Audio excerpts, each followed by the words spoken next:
Okay, good morning everyone and welcome to our panel discussion today on exploring careers in sustainability. First, I'd like to start by acknowledging that the land on which we gather is the traditional territory of the Haudenosaunee and Anishinaabe peoples, many of whom continue to live and work here today. This territory is covered by the Upper Canada Treaties and is within the land protected by the Dish with One Spoon Wampum Agreement. Today, this gathering place is home to many First Nations, Métis, and Inuit peoples, and acknowledging reminds us of the great standard of living, that our great standard of living is directly related to the resources and friendship of Indigenous people. So welcome everyone. My name is Marilyn Jolino. I'm an associate professor in the Environmental Sustainability Research Center at Brock University.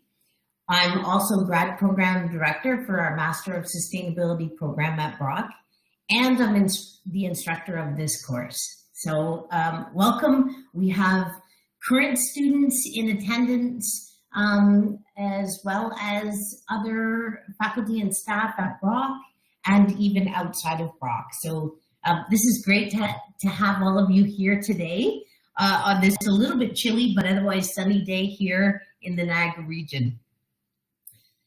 So first I want to tell you a little bit about the panel that we have with us today. So we're joined by Brock alumni. So for those students in the crowd, these are actually a few of our current students from our Master of Sustainability program who were involved in the program in 2015, 16, and 17. So they're a few years ahead of you and can give you some, I think, really valuable tips on exploring careers in sustainability. We also have other professionals in the field of sustainability as well as career education. And I believe their diverse academic and professional backgrounds will provide you with ideas and inspiration for career paths once you've completed, of course, your degree program at Brock. I want to just note for a moment that we're kind of living in the context of COVID, and the panel, when we met a week or so ago, we discussed how COVID has actually changed some of the ways we navigate our work environments and our responsibilities there. And some of the skills that we've learned because of COVID, for example, online interviews, right? Online job interviews, which is unlike what we're typically used to. So where they can, the panelists are going to inject some of that content as well, because we may still be living in this environment for hopefully a short time, but it may change to some extent the way we do things. So to introduce the panelists themselves, first I want to introduce Kara Renaud, Supervisor of Career Education at Brock. Thanks, Kara. Great to have you. Kara has devoted her life's work to supporting career development and needs of students in higher education. She brings her passion for helping others to grow and succeed in every interaction she has with students and staff. As Supervisor of Career Education, Kara oversees the staffing and operations of Career Zone and supports the career development of students through one-on-one consultations and workshops. Kara is a graduate of Brock's Master of Education, Administration and Leadership program. She holds a Bachelor of Arts degree in Sociology from McMaster University and a Career Development Practitioner Certificate from Conestoga College. So welcome, Kara, to the panel. You're welcome. Next, we have Nicholas Fisher, Policy and Planning Officer at Conservation Ontario. Nicholas works with a team of dedicated professionals to engage conservation authorities in matters of common interest and shapes effective policy related to conservation authorities. Much of his work involves collaborating with conservation authorities to aggregate, manage, and disseminate knowledge to develop and advance science and policy, particularly in response to provincial and federal policy initiatives. Nicholas's work focuses on policy subject areas that may impact conservation authority business, including integrated watershed management, land use planning, endangered species, water quantity and quality management protection, and environmental assessment. Welcome, Nick. Thanks, Marilyn. Happy to be here. Next, we have Leah Amy. She's Sustainability Reporting Specialist at Maple Leaf Foods.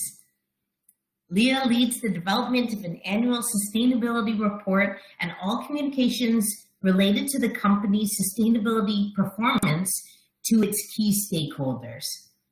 Leah also facilitates projects across the company's operations aimed at reducing its environmental footprint and works with suppliers and customers to reduce environmental impacts across the company's supply chain.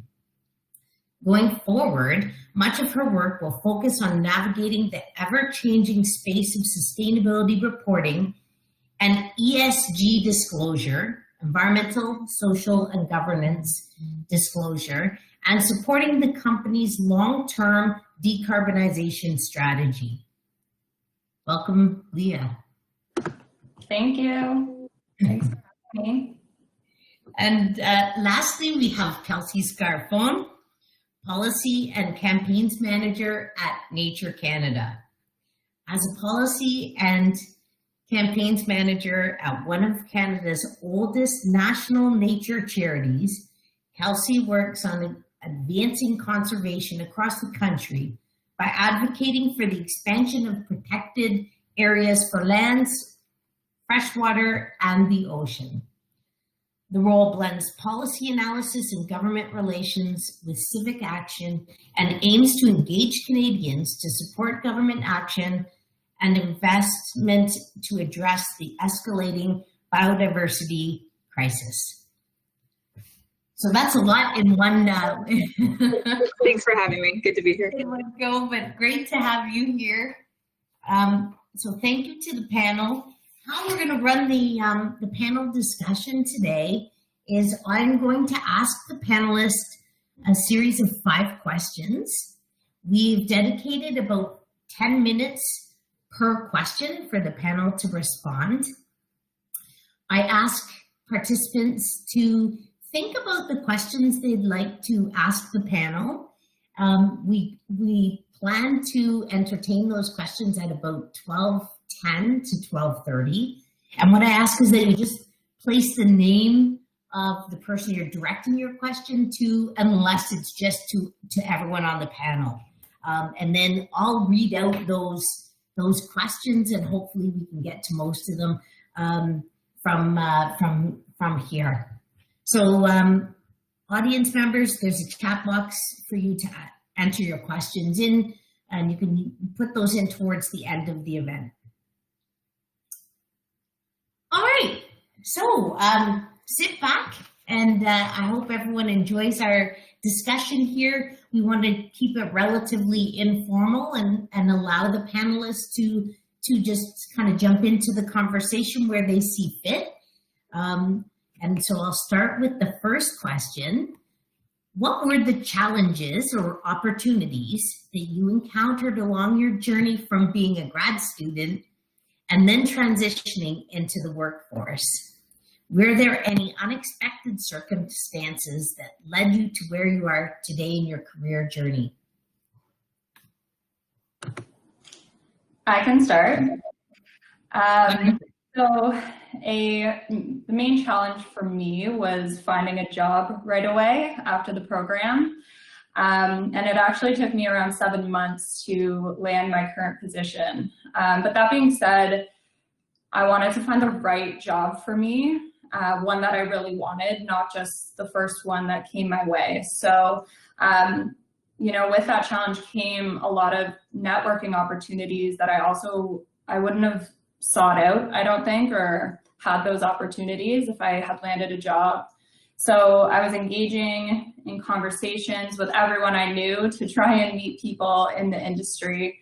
And through those conversations, I was introduced to someone at Maple Leaf Foods on the sustainability team had a networking conversation with them. They introduced me to someone at KPMG, and then they introduced me to someone at Deloitte and so forth. So I got to meet a lot of really great people and really build my network before I even started my position. And then around 7 months into the process, a position came up on LinkedIn on the sustainability team at Maple Leaf Foods. And I hopped on that, obviously. I applied through the established channels. I also reached out to my contact there to express interest, went through the interview process and was hired. And I guess what's kind of interesting or unsurprising is, or unexpected, sorry, is that my current boss is the first person that I met in the industry. So that was kind of neat. I think my story kind of speaks to the importance of having patience through the job search, and also the importance of networking and all the benefits and opportunities that come along with it. Thank you, Leah. Yeah. I can follow up if you'd like, and then I'll open it up to Kelsey. Sorry, Kelsey, not to snag it from you. So I'll echo what Leah said, in that maybe one of the biggest challenges in this sector was finding a job right out of grad school. But for me, one of my larger challenges was defining where I wanted to fall within the sustainability sector. I think a lot of students that pursue an education in environmental sciences or studies or sustainability, you do so because you're looking to do a bit of good in the world, I like to think. And so I wanted to find out, how I can influence sustainability and where I felt I could affect the most change. And, it was difficult with trying to gain experience in a field which I was largely, admittedly, inexperienced in. My experience was a bit counter to Leah's in that I was ready to get into the workforce. Obviously, I wanted to find the right job for me, but I did take one of my first opportunities that I came across with the Niagara region as an environmental intern. It wasn't something I was interested through my experience with Brock, but I knew that I could influence, community outreach and the community I lived in through like waste management, proper diversion tactics, and it's a tangible, realistic view of sustainability in your community. It was completely not what I wanted to do. If you saw a giant dancing recycling bin in any of the Niagara region's Christmas parades, that was me. Like, admittedly, I was giving like recycling presentations to preschoolers. It was fun. But it helped me understand what I'd like to do and what where I thought maybe I didn't fit in the sustainability sector. In terms of opportunities, my co-op ended up being through a provincial ministry where I, like Leah, had the opportunity to network with my current office. I sat on a lot of provincial level committees with my current boss, unbeknownst to me that I would end up there one day. And I remember reaching out to her when I was in my co-op position because they had posted another position in the Conservation Ontario office. And she had let me know that I would be suitable, but it would need to start sooner than I was able to start. And so I kept it on my radar, and they ended up reaching out to me about 6 months later when they had another opportunity. So I don't know, keep your options open. But there's merit to both waiting, I think. And then if you're inexperienced in the sustainability sector like me, like jumping into it and seeing where you fit. Because it was a fun experience nonetheless, I think. I'll turn it over to Kelsey. Yeah, thanks so much, Nicholas.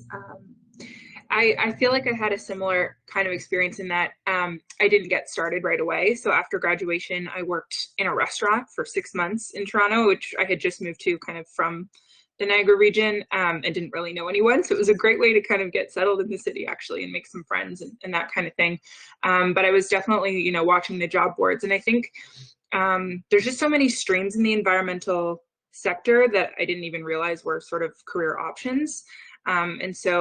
And I definitely entered the sustainability program, like the master's program, with one mindset about change making and environmentalism and left with a totally other. So I think that 6-month period before I got started in like the charity sector, I had to do a little bit of like reconciling like everything that I had learned and like what I know now. So that played in a bit too. But yeah, I definitely like would echo what my fellow panelists have said about that patience of finding the opportunity. And I think I had a little bit more risk tolerance than the average person, just knowing I could fall back to the other kind of jobs I was doing just to, you know, make money. But so I was open to doing like a 6-month contract or a shorter term contract. And if your circumstances allow for a little bit of that flexibility, it can be like a fantastic way to get your foot in the door. And at that first organization I started with at Environmental Defense, I just kept sticking around past that 6 months. They couldn't get rid of me. So, but truly a lot of employers, and it's the same principle with networking, it's that familiarity.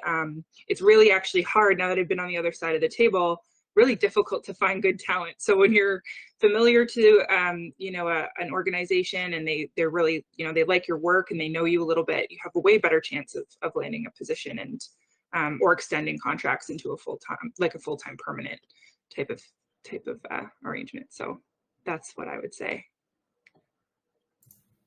Thank you, Kelsey. Kara, did you want to conclude this question with a couple of comments? Sure, absolutely. You know, I love what the panelists have been talking about, because we have these conversations with students all the time with their own career journey and where to get started and what to do next.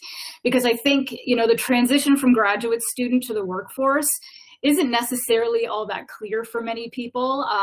It's not very linear looking for many people. The reality is that it is a little bit more unpredictable in some cases. And I think as graduate students, we often can get very focused on our studies, and the idea of career and where it's taking me can be a little bit daunting. And just, you know, carving out the time to explore the possibilities that are out there, the process in itself of engaging in that, where do we find the time, right? When we're knee deep in our grad studies. I think what's important to recognize is that career development is a process, and building off what a lot of our panelists have said is that, you know, connecting with industry professionals, talking to other people is a really important strategy, just to learn about the career journeys of other individuals, how they got there, what are the opportunities at different organizations, what are potential employers out there who may be interested in my skill set, and so on. I think in the context of COVID, you know, the idea of finding a job there's a lot of uncertainty, and that's heightened right now. But you know, because we are working remotely, we're studying remotely, you know, technology in itself is an opportunity to connect with people.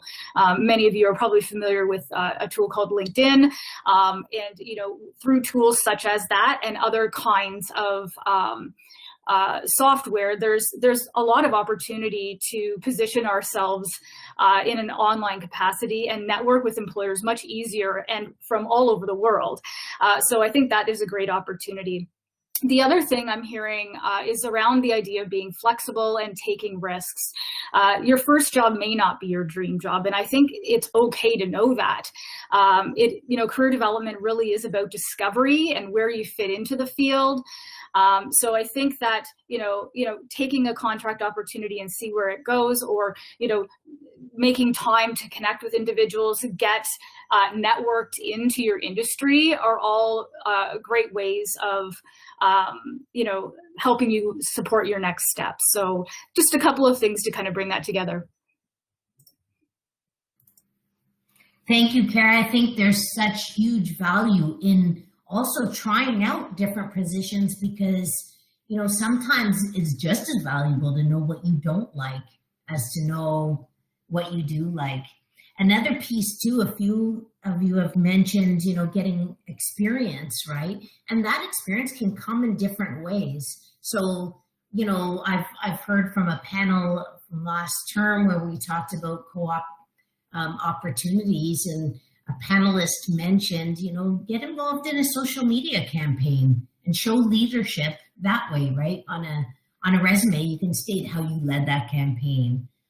Or join special interest groups as a way to network with people and learn, what their career journey was, right? And once you do that, you come to realize that many people, don't have this kind of linear path that they've taken, which I think is really key. And you learn a lot from kind of going off the path.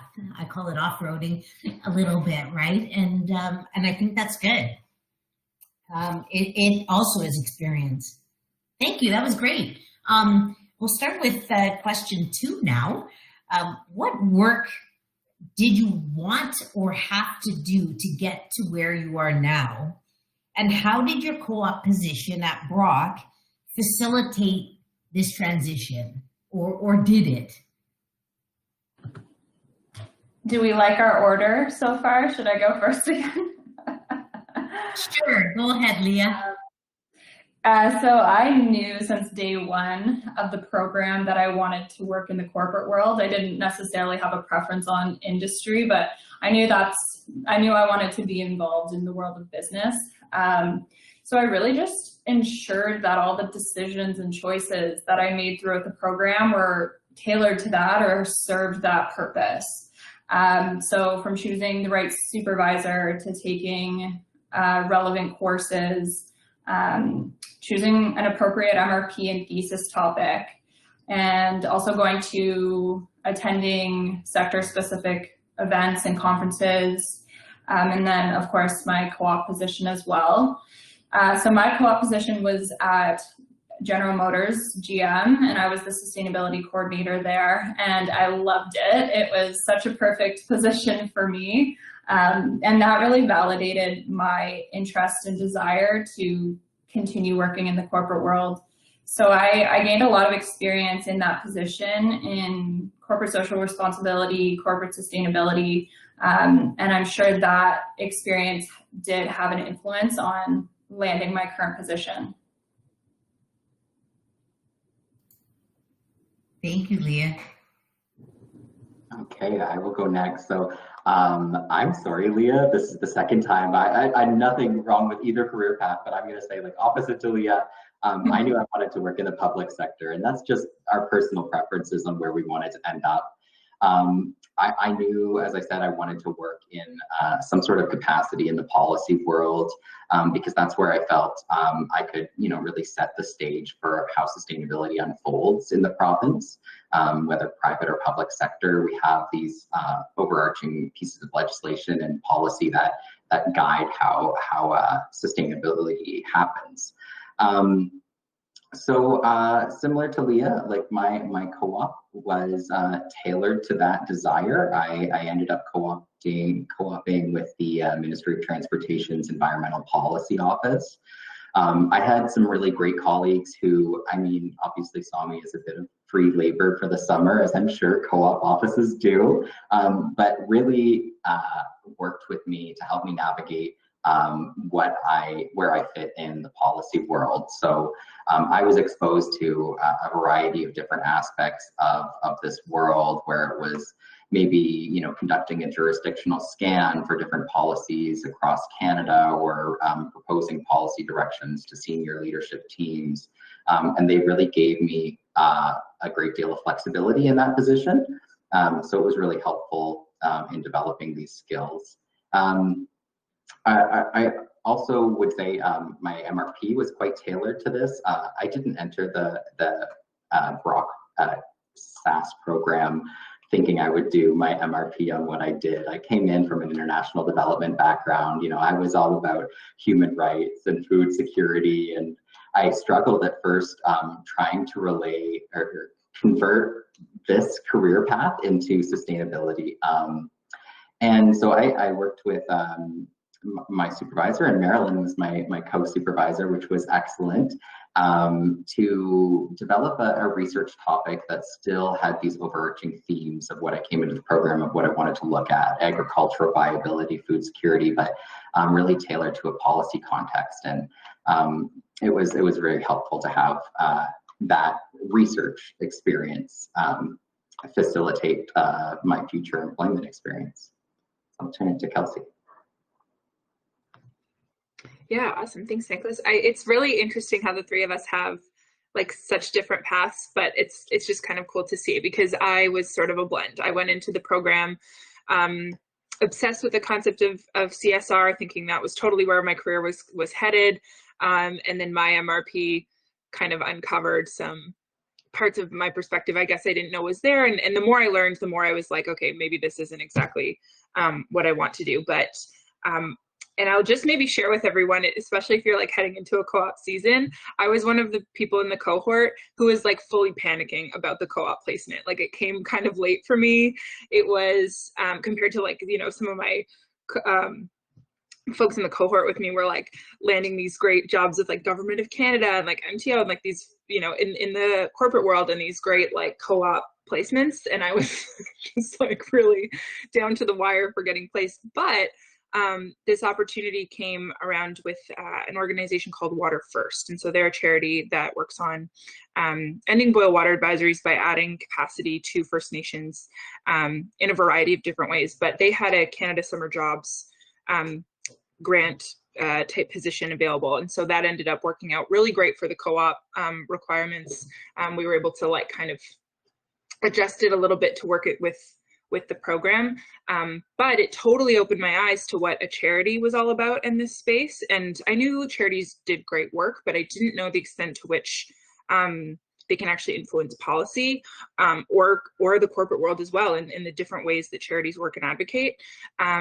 So that was brand new to me. So it's something that I didn't set out to do, but now has been like the basis for a lot of the skills that I have today. And kind of the path that my career has gone on since.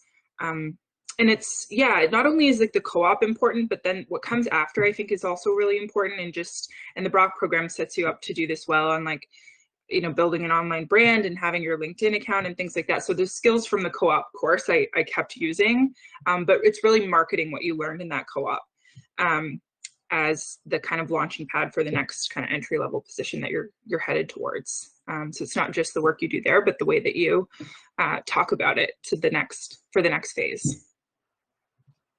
Yeah. Thank you, Kelsey. I can't help but be beaming here, because for me, you know, watching you guys go through the program, all from 3 different cohorts, and then you've all taken different paths. So this is just great. You know, it wasn't entirely by design that happened. So I think it's just wonderful that you can add these different sort of flavors to the discussion. Kara, did you want to add anything to that conversation? Well, I was just going to say, you know, it's so great to hear everyone's decision-making process through their, you know, whether it's applying for a co-op or what their next steps are after graduation. You know, I think these conversations, again, demonstrate the value of being flexible about different roles and employers that you may be interested in working for. And I think that's one of the greatest impacts that co-op can have on your career development. Well, I think it's important to have clarity around your career aspirations. Having exposure to different opportunities really do reaffirm your own interests or can lead you in other directions, which is exactly what we're hearing today. So either way, I think you can give yourself permission to know it's okay to change your mind. You can keep your options open. I encourage, you know, try new things and really reflect on the experiences that you have, because that is a really key part of your own career development. So great conversation. Thank you. Okay, we'll start with question 3. What professional and/or technical skills have been most helpful to you in your current position? For me, communication and interpersonal skills have been pretty key in my position. I'm interacting with various stakeholders basically all day long, so those have been pretty crucial. And I honestly don't think they come naturally to a lot of people, and they're something you always have to work on. And they also look a little different on everybody. So I think it's important to understand the different types of communication styles, learn your own, and then, strive to always improve upon it and gain confidence in it. And then I would also say that functional expertise is obviously pretty important. So whether having or developing the necessary skills to execute the requirements of your role and staying up to date on best practices that you can then take and integrate into your role. And then also understanding how your function is interconnected with other functions of the business is pretty important.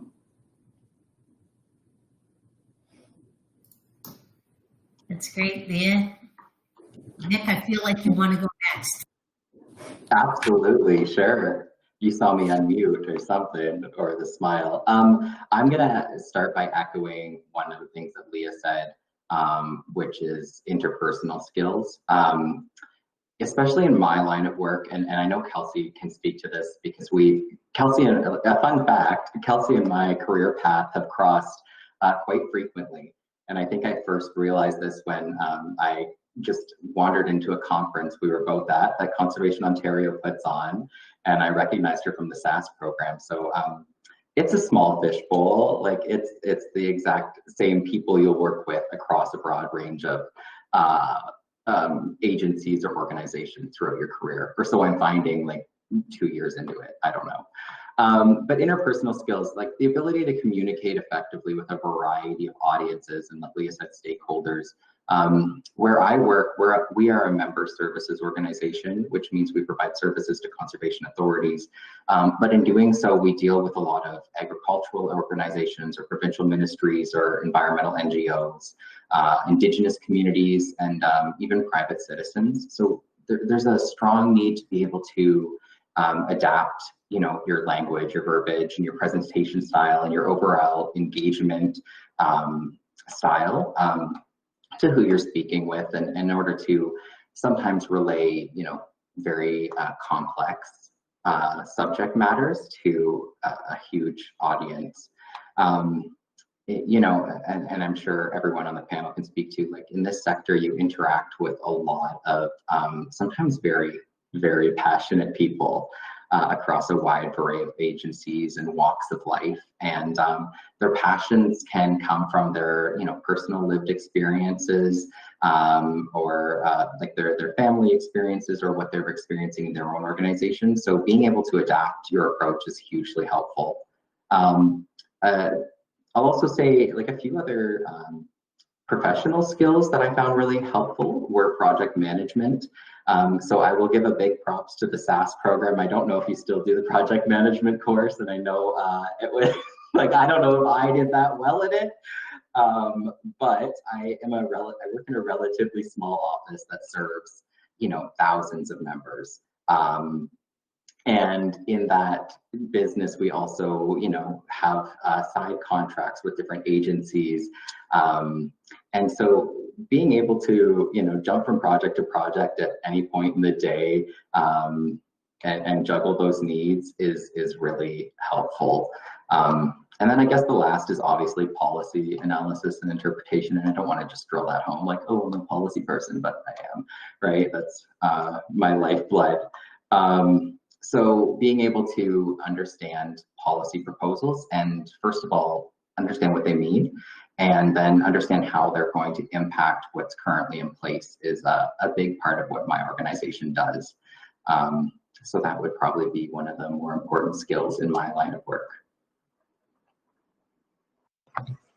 Yeah, I think mine too. And we have gotten to work together on some of those collaborative spaces. And I think my answer for this question is like, just that skill to be able to collaborate effectively has been huge. It was something that we had to do a lot of in the program with a lot of team projects.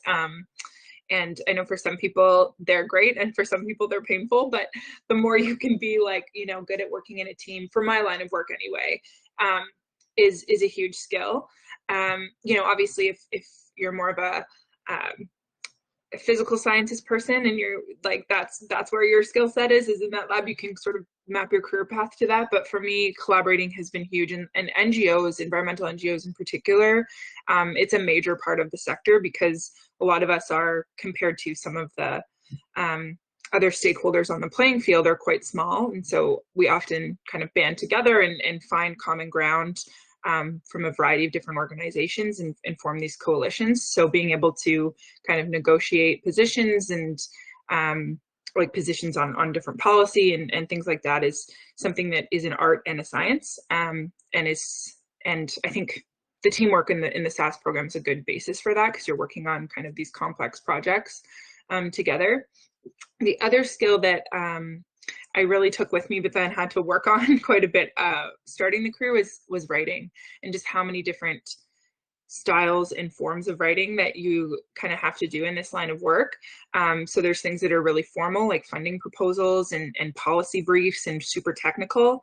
But then there's more sort of styled writing, like blogs or opinion editorials and things that you want the average person to read and enjoy, which was something that, you know, I remember doing the first blog for like an environmental organization, and I sent it into the comms manager, and I'm feeling like I really did something here. And she came back to my desk and went, okay, we got to talk, because this is like, you know, you could submit this to a professor, sure, but this is not, you know, the style that people are looking for. So I would say, like, challenge yourself early. If this kind of work interests you, like, challenge yourself early to try different styles. And even if, you know, you're reading something in news, you want to write a letter to the editor, like, it's a great way to like kind of get some of your thoughts published and play around with different styles of writing.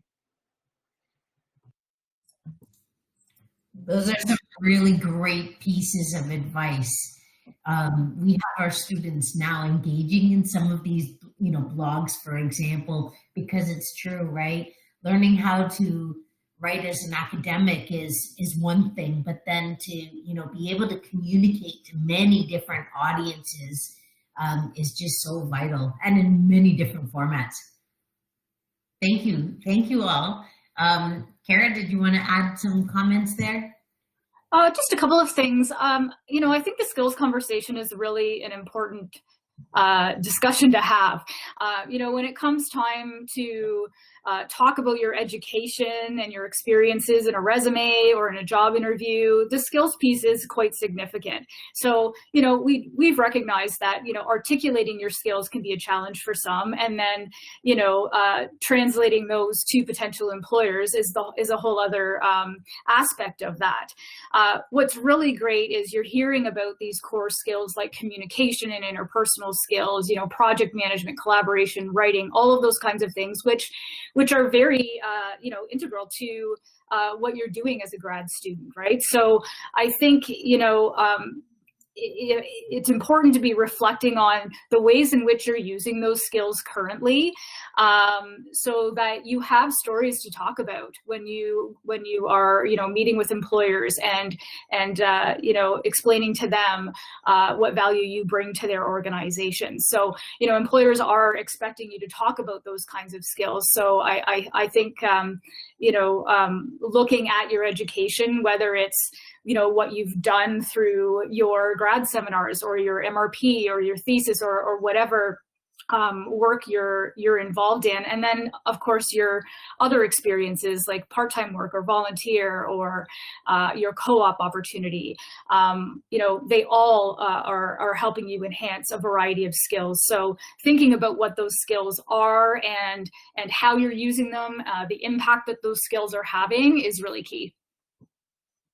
Yeah, and if I can just add, on top of the co-op experience, and I don't know if there's, you know, folks in the audience who aren't on the co-op stream, another thing I did was really draw out from the TA-ship that I did during the program what those skills were that I used there. And so early on, that was a part of my resume that I super refined to like market that experience, which I think there's a lot of skills, like, you know, you're keeping track of a lot of different projects and documents and dealing with, you know, students. And so there's some marketable stuff there. So don't forget about that.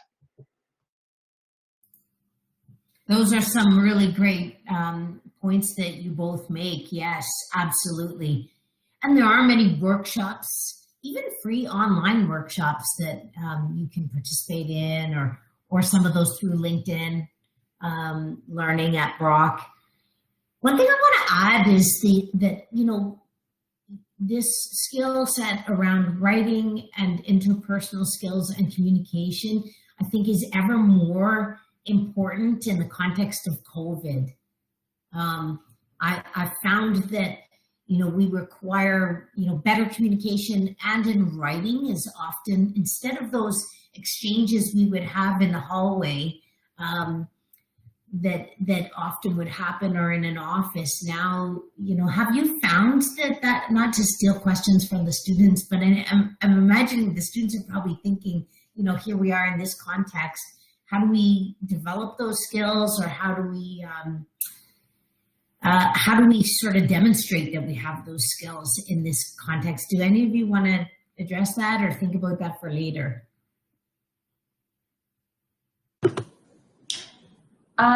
I was just going to say, especially during COVID, when everything has turned to either email or virtual Teams or Zoom calls, I've found it's really important to always double check emails.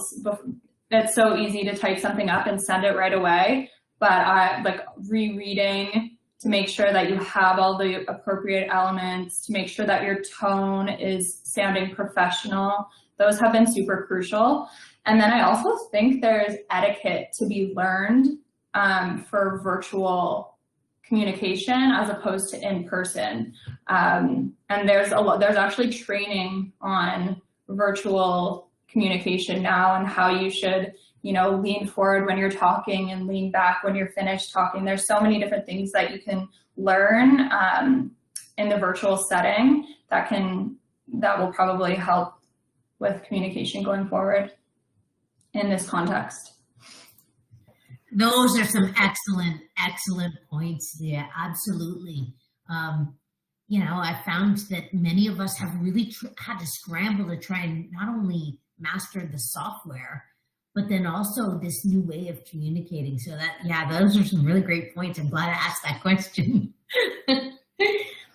Yeah, and maybe, you know what, I'm sure it'll come out in the question and answer from the audience, but just one thing that I started this new position in October, so I'm coming off of an experience of, interviewing for a new job and starting a new position in this virtual context, which I think deserves like a whole other mindset when you're preparing for your interviews. Like, something that I did that was super helpful was to actually have a family member set up a Zoom call and run a whole practice kind of interview in that context, so that when you get to the interview itself, you're feeling comfortable with the way your camera's set up, the way your lighting is, just to have that extra confidence. It was super helpful. And tech still let me down on my second interview, a really big important interview I was so nervous for.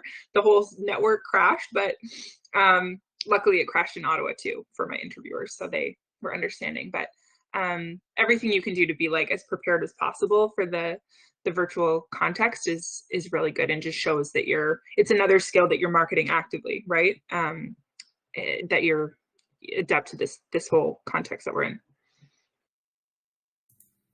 But I can't even imagine how stressful that would be to all of a sudden have a complete network crash while you're in the second interview. Yes.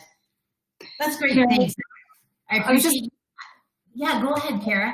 I was just going to say, just to both of your points, working from home has changed how we do our work, the very nature of it in many cases. I know for myself, a lot of things that I would just be able to pop into somebody's office to do now requires either a well thought out email or chat or whatever it may be.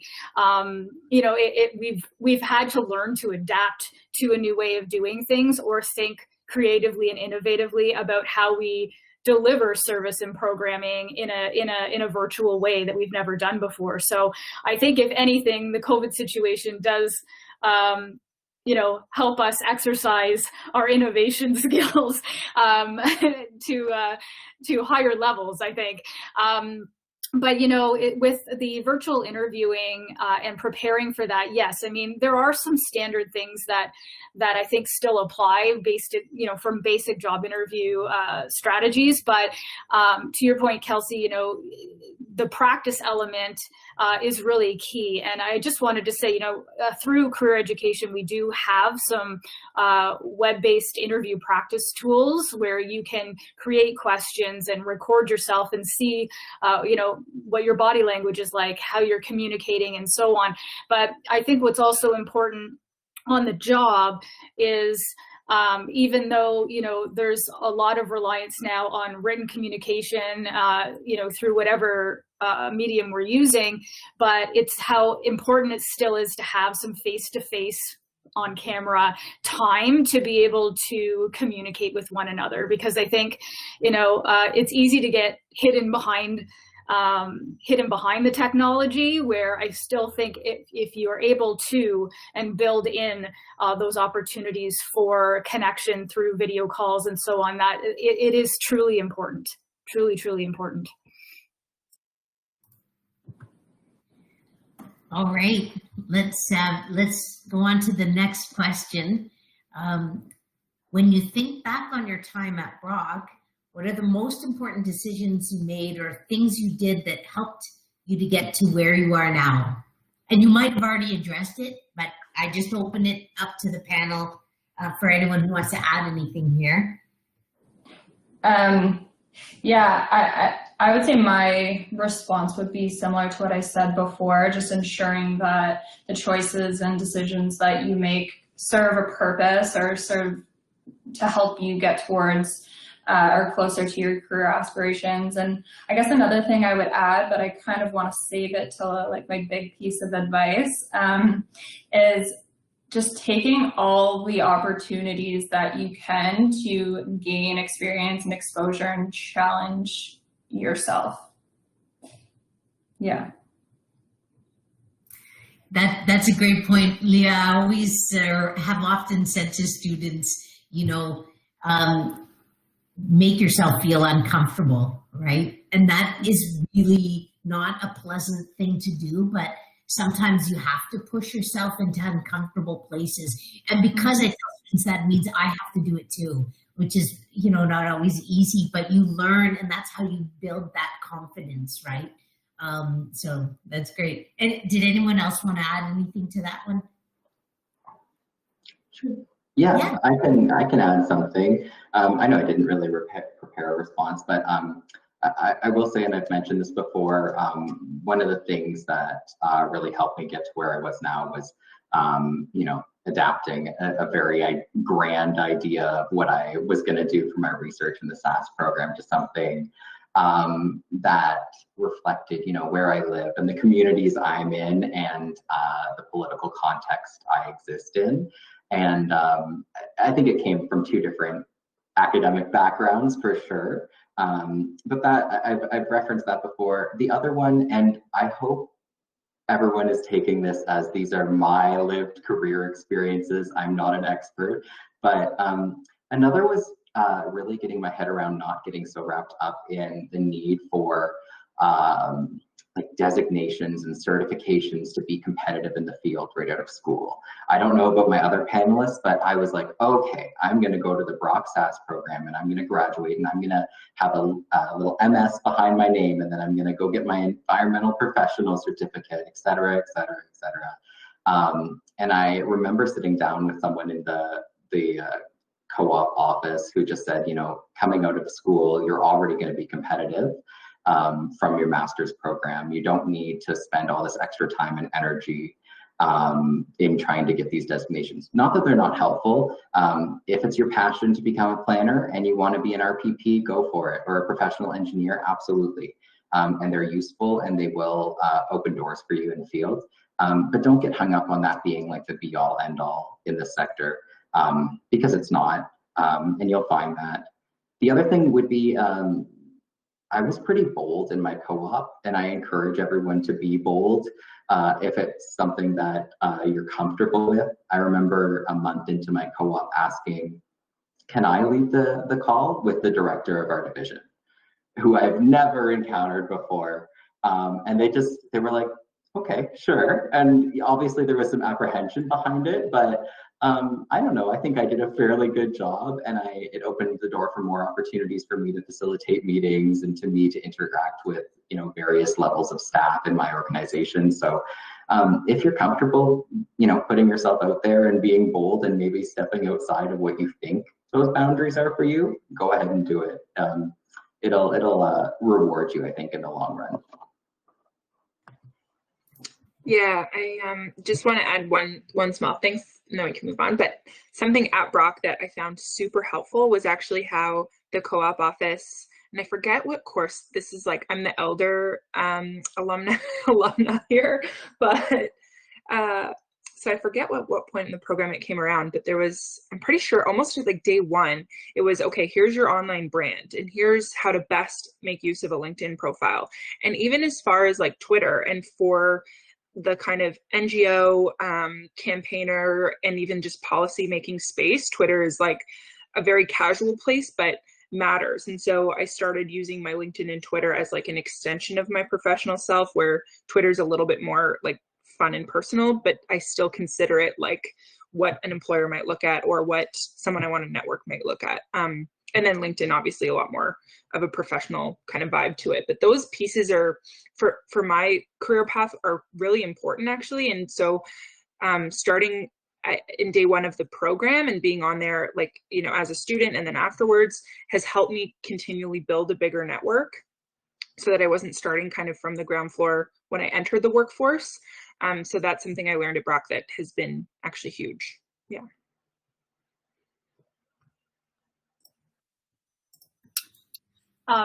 Just to kind of add into what everyone is saying, I think, you know, the idea of pushing ourselves outside of our comfort zone can really yield some amazing results. But again, I think, you know, taking some manageable risks, it looks a little different from one person to the next. You know, some people are very comfortable with doing a variety of different things, whether it's attending formal events or, you know, having a very active presence on LinkedIn and so on and so forth. And others may not feel that that's within their comfort zone right now, and may take a little bit of time to sort of, you know, explore those things a little bit more. But, you know, no matter how large or small those risks are, they do add up. And I think, you know, we hear in our office a lot the idea of someone being lucky. And is it that they landed an amazing job because they were just lucky? Or is it because, you know, they've engaged in a variety of small little actions that have led them to where they are now? So I think, you know, the idea of going outside your comfort zone, putting yourself out there a little bit more is really key. And please know that professionals in your industry are more than happy to speak with you and, you know, answer questions and so on. So there's so many resources that can support you in doing this. And that's one way career education can help you as well. So definitely encourage a little bit of going outside your comfort zone to help you in your career journey. Yes, I agree entirely. I should have mentioned that yes, you want to be uncomfortable, but not frozen in fear, right? Dipping your toe into doing those things that, you know, you wouldn't typically do, but when you're ready for them. Yeah, that's really great. I like that advice. We're on to the last question, if you can believe it. And then I'm going to ask you for your kind of main piece of advice.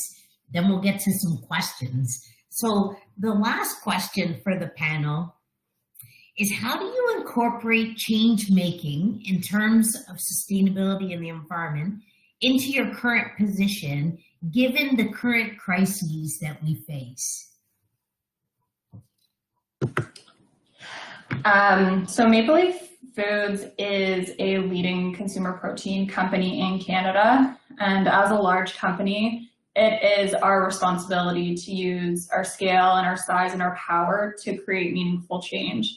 And we actually have a really passionate CEO about sustainability and climate change, and he empowers employees like myself to take action, which is really fantastic.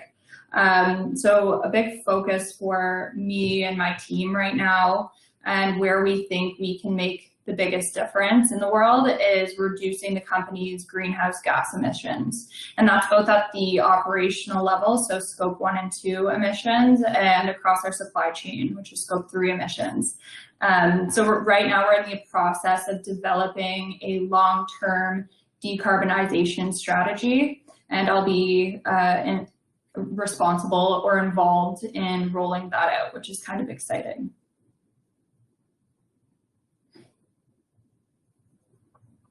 That's pretty cool, Leah. So I'll give a little spiel at the front of what CO is. So Conservation Ontario, I mentioned, is really an umbrella organization for Ontario's 36 conservation authorities. So for those of you in the SAS program, if you're in the Niagara region, that might be the Niagara Peninsula Conservation Authority or Hamilton Conservation Authority, or wherever you find yourself in Ontario. And what we do is we act as a collective voice for these organizations in terms of policy changes or funding or partnerships. And a large part of how I would see myself incorporating change making through my role is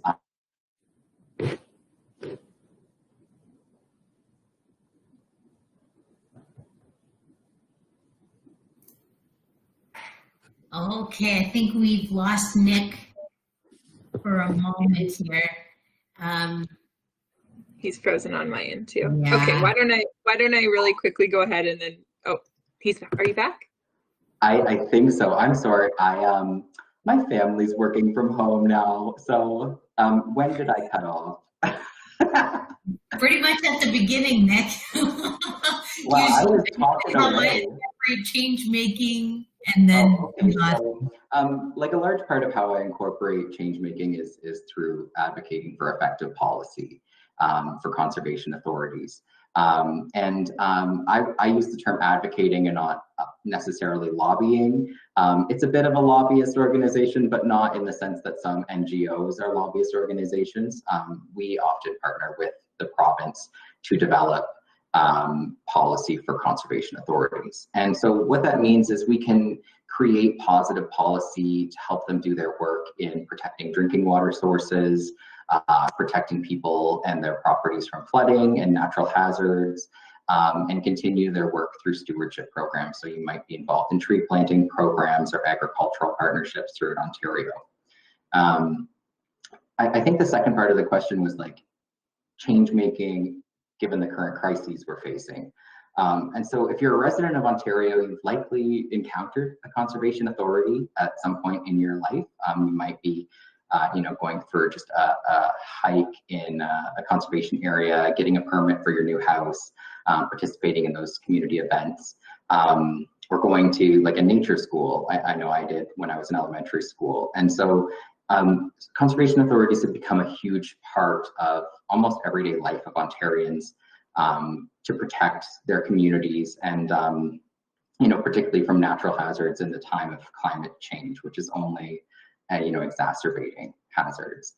And then further, in the current crises we face, like I know we want to talk about climate change and, those big environmental issues, but in terms of COVID, I think conservation authorities have become really a value added part of your community.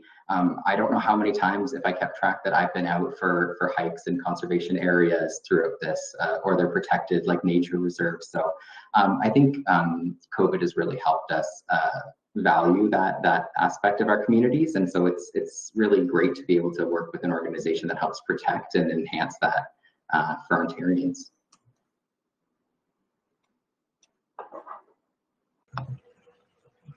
Awesome. It's so intertwined, like with some of the policy work that NGOs do is just coming from a different angle and space. And so it's really interesting to think about how all those things come together to make effective environmental policy.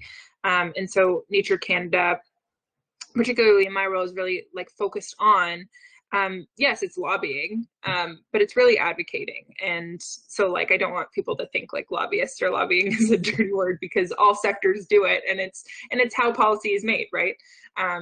Politicians and governments don't come up with policy ideas in a vacuum, right? It's a reflection of, as a society, what we want our policy to look like. And so at Nature Canada, I do that to expand protected areas, like I was saying, but some of the things that are on the horizon are some really interesting pieces, and one of them is Indigenous-led conservation. So Canada's made this commitment to protect 30% of lands and ocean by 2030, which is, I mean, many scientists say that actually nature needs half around the world to actually to halt the biodiversity crisis and the species loss that we're seeing.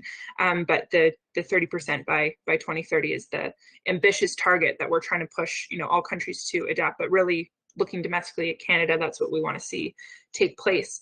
And I mean, conservation, if you look back on its history, does not have the best track record for its engagement and treatment of Indigenous peoples, actually. So as a nature organization in the 21st century, we're trying to practice allyship and really advocate that there's investment in and support for Indigenous nations who want to create these protected spaces in their territories. So that's work that is really exciting and forward-looking to me. And also looking at how the climate and biodiversity crises are intertwined. So they're crises that egg each other on, and we can also improve outcomes when we invest in what we're calling nature-based solutions. And that's just a very kind of wonky way to say restoring nature to help sequester carbon. And so you're creating habitat and improving the condition of nature while also absorbing carbon and trying to mitigate against some of the impacts of climate change. So those are some of the things that we like to talk about. And it's also, trying to get that naturalist community involved in the climate fight. Not everyone is going to be, and I'm certainly not like a zero emissions vehicle whiz who just knows all the ins and outs of like carbon markets and like electrification, and that stuff goes over my head. I think it's great, but that's not my space that I kind of work in this environmental movement. So just know that there are all kinds of different angles, and so we're trying to get like the birders and the kayakers and the hikers of the world to be engaged and find their niche in the climate space. And so that's sort of like some things that are really exciting and change making in this job, but also to like some other aspects of this work that I kind of invite you to consider and think about. That's great. And I particularly think it's important to note to the audience that actually that was the suggested question from this panel. The fact that you're thinking about change making is just critical. So I love that you guys came up with that question and some great responses. Credit to Kelsey for that one. No.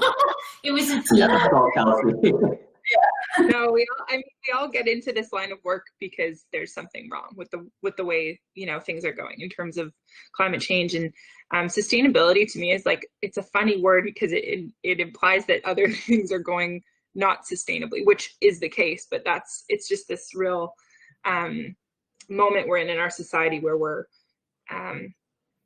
it's a pretty dramatic shift that's going to happen. And so finding the space that you can take on, and like this panel has shown, there's so many different sides to it, is just important to think about. Was for me, for I think all of us anyway, when we're choosing our career path and how we're going to make a difference. Yeah, I couldn't agree more. That's great. Okay, we're right on schedule at almost 12:05 here with one final message or piece of advice. So if you could tell me what the sort of main message or piece of advice that you have that you want to convey to students in the program and others. I see in the audience there's other students who are minoring in environmental sustainability, so they're not yet at the grad level. But so what kind of is the main message or the main piece of advice that you would give to students launching their careers in sustainability? And we can follow the same order if you'd like. I was already prepared for that. So like I said before, my biggest piece of advice is to get outside of your comfort zone and really challenge your fears and your weaknesses too. So the grad program, there's so many opportunities available to you to make your own decisions, to actually develop your knowledge and expertise on particular subjects that are of interest to you in particular fields. So, and it's also a space where there's not very much judgment, there's not a lot of pressure. So it's a really comforting space to challenge those fears that you do have now before you actually go out into the workforce. And there's a lot of opportunity in the workforce to continue challenging your fears and improving upon yourself. But the grad program is a great place to start. Great advice, Leah. I would say overall, when you're going through your school experience and your co-op experience, if you have co-ops, really take note of what makes you excited and what you're passionate about. Did I think, 5 years ago I was going to be working with conservation authorities? No. But now that I'm here, I recognize how integrated it's been in my life, like since I was a child. Like I grew up in Walkerton, Ontario. Like I grew up during the E. coli crisis, of the early 2000s. And that resulted in a huge step forward in protecting drinking water, which conservation authorities have a huge part in. I've taken part in nature schools. I've always enjoyed conservation areas as parks. And now that I'm in this sector, I understand why I'm so excited by it, because it's something that's always been in my life. Sustainability as a sector is very broad, as you can see from our panelists. Like, I don't think I fit in the private sector. It's just not for me. But there are people like Leah and many of my colleagues who want to influence sustainability and environmental protections through that role, and that's excellent.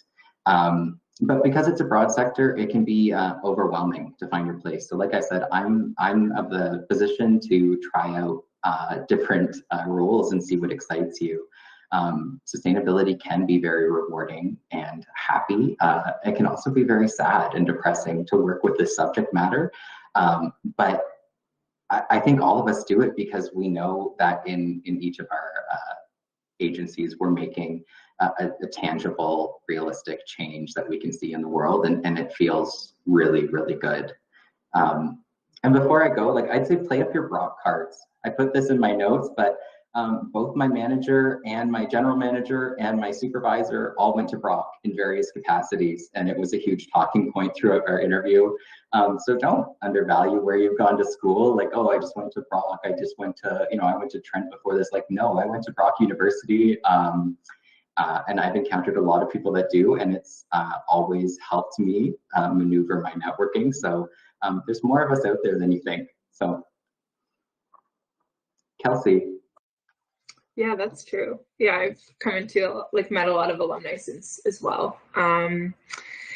Yeah, this has been a really awesome conversation. I guess my biggest piece of advice is to maybe think about what you're try to map your attributes to the type of work you do. So some of the skills that I've talked about, like in collaboration, communication, it might not be relevant to you if what you really want to do is research or something that's more of individual kind of work, and maybe that's what excites you. So I love Nicholas's advice about take note of what's really inspiring you and what you're really enjoying, and try to map your career path to that. There's also some situations where even though I think of myself as kind of a natural collaborator and a pretty outgoing person, I hate cold calling. I hate cold outreach. And it's something that you have to do a little bit of when you're networking, especially during these times. I mean, also my advice is go to every conference that they'll send you to, no matter what it is. Go to the conference, go to the networking opportunities, try to meet more people in your field. But I love Kara's comments about luck, and my favorite motto is the braver I am, the luckier I get. So it's kind of one of those things, the more you put yourself out there.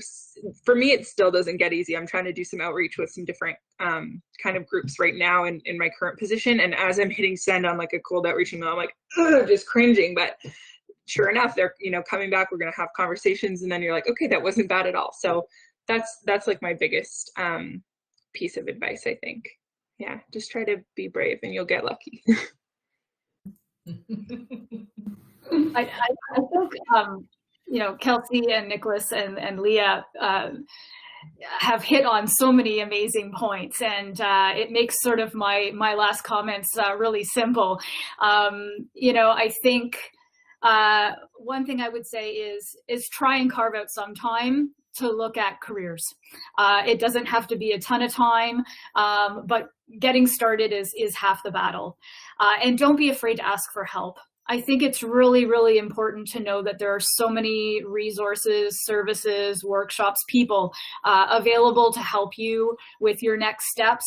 to help you figure out where to get started, to help you with your LinkedIn profile, your, exploring careers, your job search strategies, all of those kinds of things, from articulating your skills to resumes and interviews. So I know many of you have worked with the co-op office, and that is amazing. And you have that foundation of understanding of careers and job search.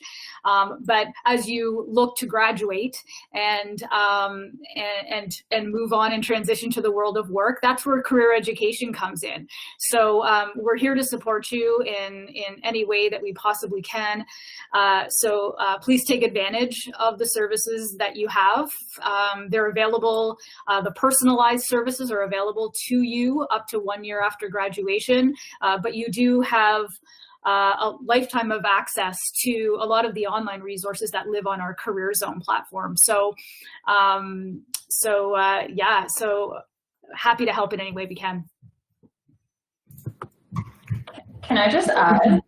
Oh, yeah, go ahead. I just wanted to say too that in terms of building your network, that can kind of start today. Like if anything has resonated with you throughout this entire conversation, don't hesitate to reach out to me on LinkedIn, or I'm sure Kelsey and Nick would be happy to do that as well. And we can kind of help you kickstart your networking, your network. So I just wanted to add that in before we move to the questions. I really appreciate that, because, often students, it's like, where do I start and how do I start? So this is a great opportunity for them to say, okay, I'm slowly building up my network. The one other piece I would add just quickly is, I think it's really important to remember that, whomever you're approaching for employment, wants to know that you've done some research about them. So know a bit about the organization, right? And, how are they governed, and what's their sort of mission and their values? I think that's really important to, make sure you're well educated about that. And the other piece is to, educate them about your interests beyond just the position itself, right? That you do have interests outside of the position, and when the opportunity is right, it feels, I think, good to share some of that, and allows them to get to know you a little bit better. And those are some tips I've thought of, but also heard in other panels on tips. Be yourself, and share what you're about, right? Okay, so we've got quite a few questions from the audience, which is very exciting, and I'll try to get to all of them. First, we have a question from one of the students in the class, Savannah, who would like to ask, do any of you have additional workshops, seminars, skill learning that you would suggest for new graduates to become more competitive in the job market?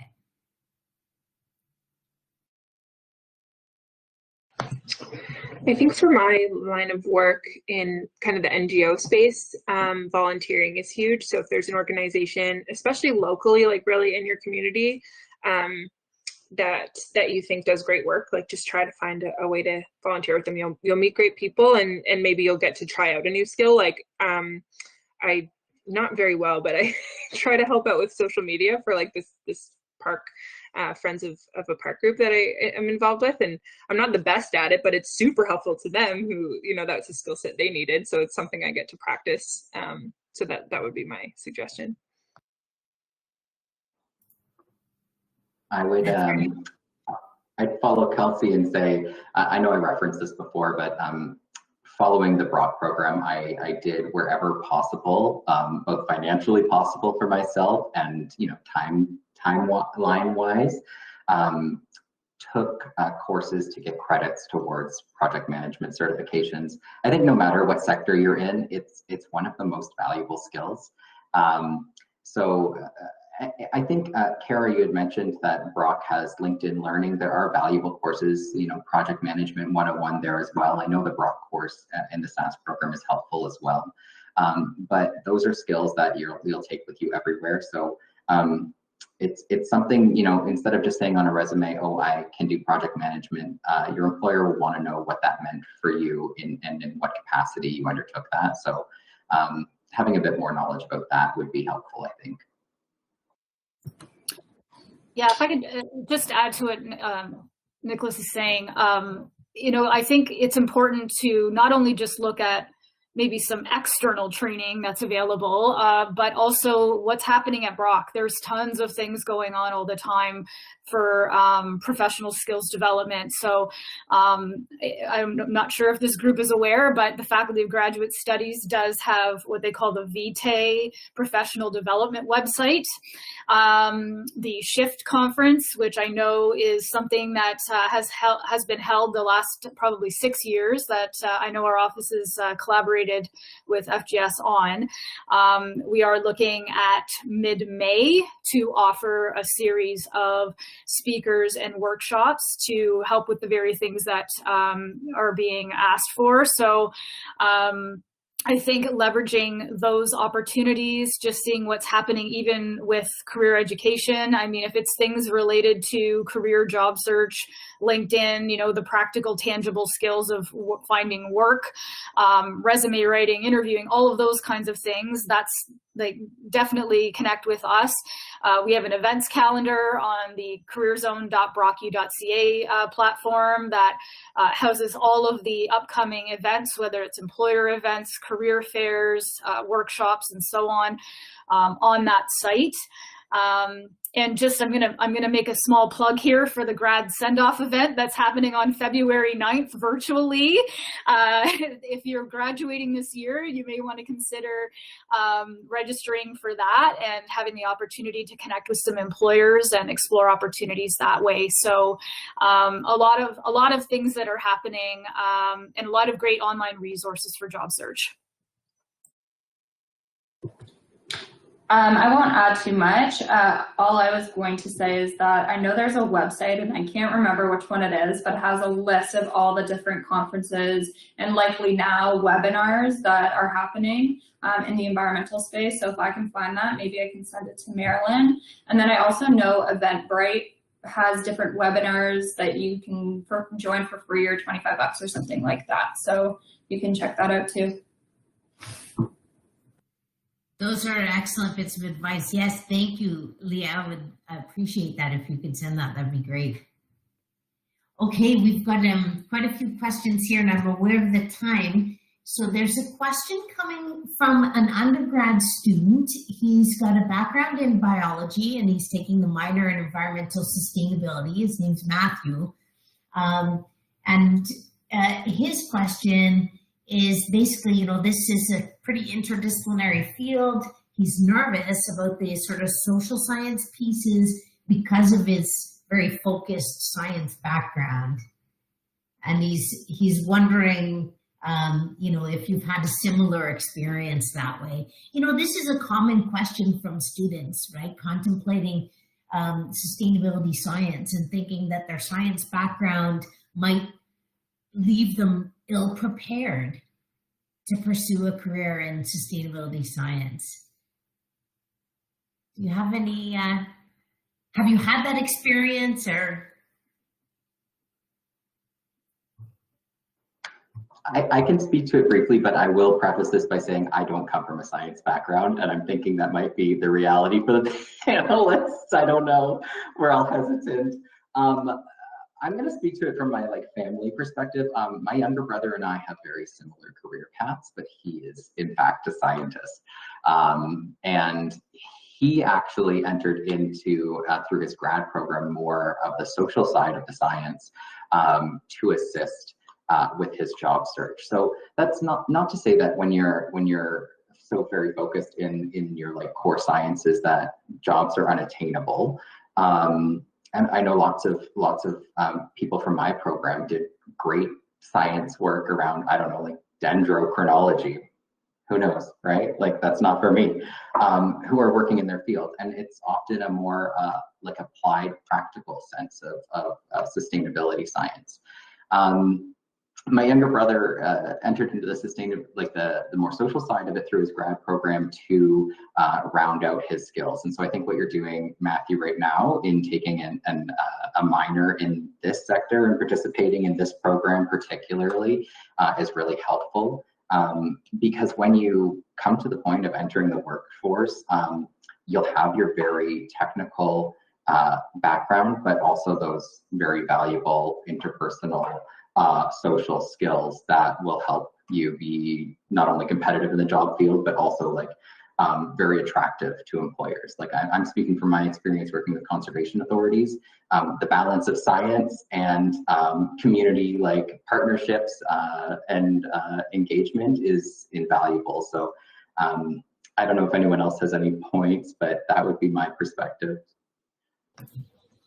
No, I'm the same. Like I'm like more scared of the biology and like kind of those sciences than and I think that it's kind of a plug for the NGO sector, but if there's policy areas that you're interested in and you just don't know how to break into and understand, try to follow some of the organizations that are doing work about that, because get on their email list, follow them on social media, because more often than not, they'll post like the policy briefs and the advice that they put into the government, like it'll all be public, and they'll post blogs that kind of break them down in a more kind of easy to digest, quickly digest type of way. So that's a good way to kind of stay on top of those files, and your biology background I think will be really valuable in this work, because there's colleagues that I've had where, you know, there's like understanding harmful algae blooms and like all the science behind it, like I glaze over and I have a hard time with it. So I think you could see it as a strength. I just want to jump in and say that I was aware that most of you didn't come from a science background, so it was a very unfair. The professor and me thought, I wonder what they're going to do with this.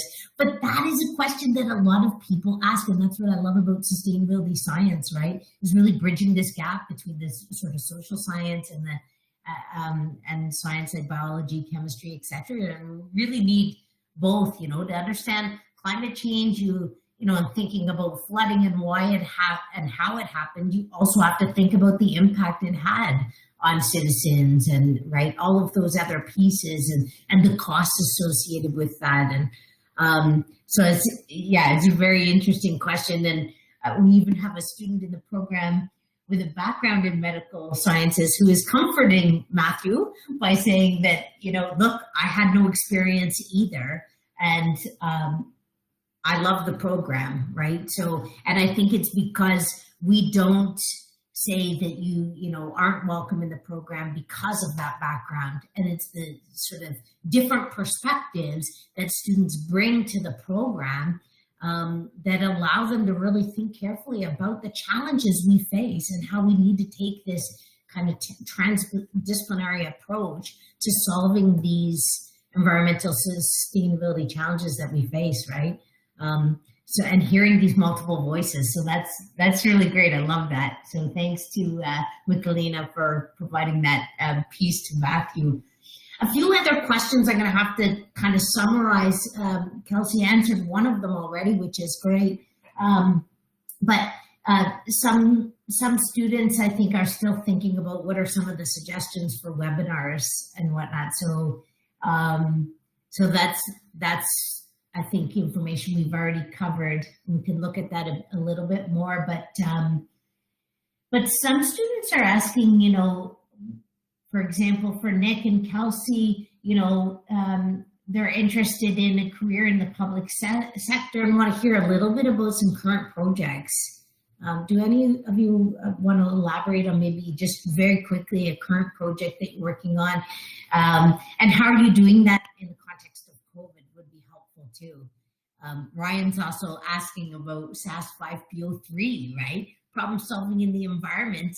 How are you doing that with, you know, project partners and collaborators during COVID? So there's two sort of questions in there. One about maybe some current projects and maybe how are you navigating those with COVID? Sure. Why don't I kick it off? Because I'm in the middle of a project right now that's been exciting, but a lot of work, and we've had to adapt it. So every year Nature Canada hosts a Nature on the Hill Day, where we fly in, nature advocates from across the country. So from groups as small as your local nature club all the way up to like some of the larger NGOs to come and meet with their elected representatives on the Hill. And it's a really exciting time for everyone because they're in Ottawa and they're descending on the Hill to like make change, and it's super exciting. Obviously this year we can't do that.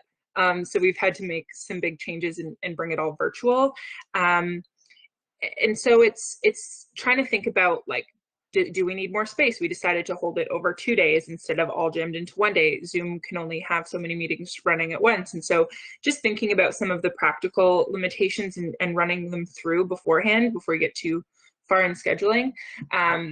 Bringing in skills too, where like maybe you're not, for example, we're trying to have this orientation session with all the groups and just identifying, I think we need a facilitator for this. I think we need someone with the specific skills of doing virtual facilitation to really bring up the program. And so voicing that, not trying to be an expert at everything, and instead really identifying where the skills are and where you might need to bring in help is like a service rather than, me saying, I can handle all of it. That's not really helping your team in the long run, even though it feels like you're being really helpful in the moment.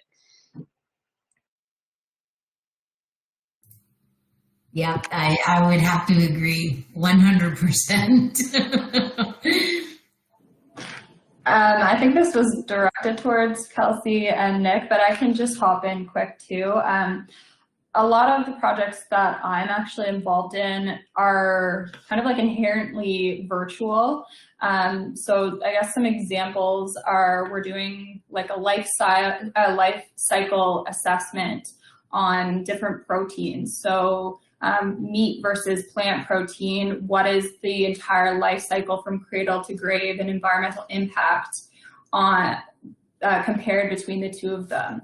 Another thing we're working on is an ESG investor day where we choose our top 5 investors and we have interviews with them to see what's their knowledge base on sustainability, what do they want to see from companies, that sort of thing.